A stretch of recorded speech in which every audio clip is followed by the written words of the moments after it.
Баршаңызға қайырлы күн достар, менің каналыма қош келдіңіздер. Бүгін сіздермен пельмени, яғни тұшпара дайындайтын боламыз. Сіздерге пельменидің қамырының езілмей, жыртылмай пісетін құпиясын айтатын боламын. Видеоны соңына дейін қараңыздар.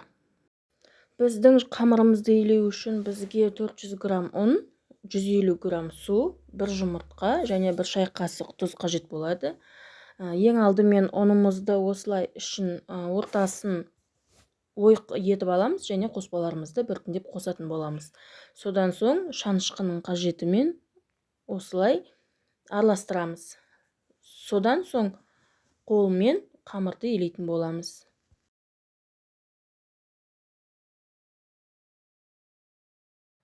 Қамырымыз дайын болды. Бізде қатты емес, орташа жұмсақтықта қамыр шығады. Қамырымызды осылай пакетке салып қоямыз. Енді салмасын дайындайтын боламыз. Бізге қажет пияз 2 дана, тартылған ет 400 грамм,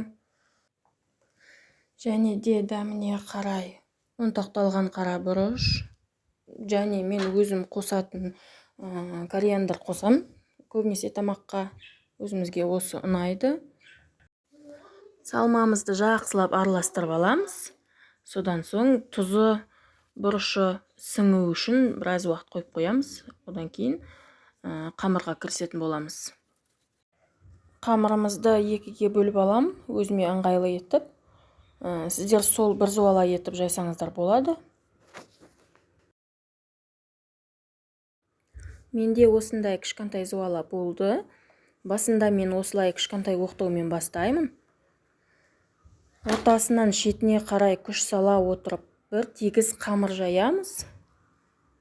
Кейін ұзын оқтау алып, тек шетін ғана баса отырып, осылай бір тегіс қамыр жаятын боламыз. Мен үйде әр кез пельмени тамағын дайындайтын кезде домалақ етіп кесіп отырмаймын. Мантының қамыры сияқты 4 бұрышты етіп кесем. Сосын ескеретін жайт, пельмени тамағын дайындайтын кезде қамырын жұқа етіп жаюдың қажет емес. Сәл қалыңдау, 1 мм қалыңдықта етіп жайсаңыз, қамырыңыз жыртылмай, езілмей пісетін болады. Пельмени тамағы күнделікті кешкі асқа дайындап жүрген тамағымыздың бірі. Оның түйік жолы да барлығыңызға белгілі. Мен осылай бір-біреулеп алып қамырды шет-шетін баса отырып түйемін.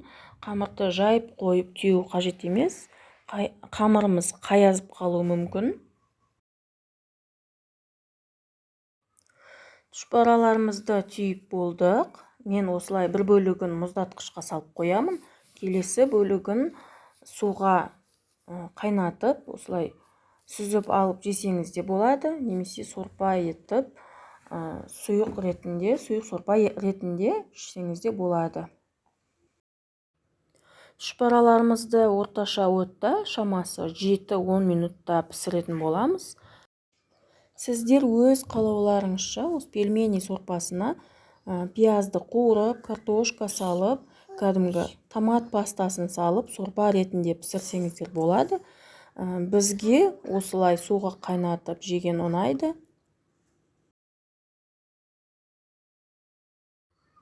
Екінші бөлігін осылай мұздатқышқа салып қойдым. Қарасаңыздар, мен тақтайға салдым. Асты жабысқан жоқ. Біртіндеп алып көріп жатырмын.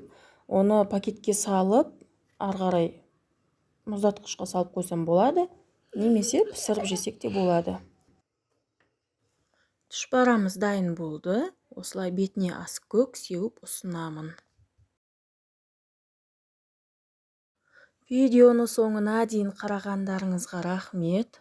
Маған тіркеліп, осы видеоның астына ұсыныс пікірлеріңізді қалдырып кетсеңіздер, алғысым шексіз.